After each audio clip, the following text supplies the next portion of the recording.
Friends, ప్రతి ఒక్కరికి కూడా గుడ్ మార్నింగ్ అండి. కన్న తల్లిదండ్రులు ఎవరైనా కానీ ఫ్రెండ్స్, దేశించమాకండి, దూషించమాకండి, హింసించమాకండి, ఏడిపించమాకండి ఫ్రెండ్స్.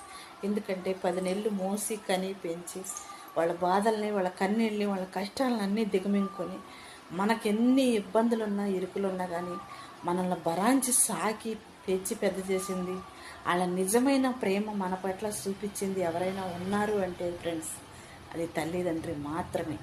ప్రతి ఒక్కరు కూడా గుర్తుంచుకోనండి. ఏ ప్రేమలోనైనా స్వార్థం ఉంటుంది, కానీ భార్యాభర్తల ప్రేమలో స్వార్థం ఉంటుంది, అక్క చెల్లెల ప్రేమలో స్వార్థం ఉంటుంది, అన్నదమ్ముల ప్రేమలో స్వార్థం ఉంటుంది, బంధువుల ప్రేమలో స్వార్థం ఉంటుంది. కానీ ఒక్క స్వార్థం లేని ప్రేమ ఏదైనా ఉన్నది అంటే ఫ్రెండ్స్, అది తల్లిదండ్రుల ప్రేమ.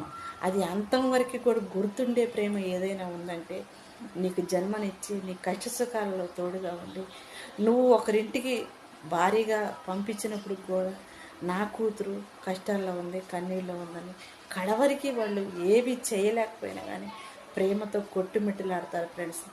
ఎందుకు వాళ్ళు ముసలితనంలో మంచంలో ఉండి కూడా నా కూతురికి కానీ నా కొడుకు కానీ ఏమన్నా సాయం చేయాలి, వాళ్ళ కష్టాల్లో నుంచి, వాళ్ళ కన్నీళ్ళలో నుంచి, వాళ్ళ సమస్యలో నుంచి నేను బయటికి తీసుకురావాలని తల్లిదండ్రుల ప్రేమ పోరాటం చేస్తూ ఉంటుంది ఫ్రెండ్స్.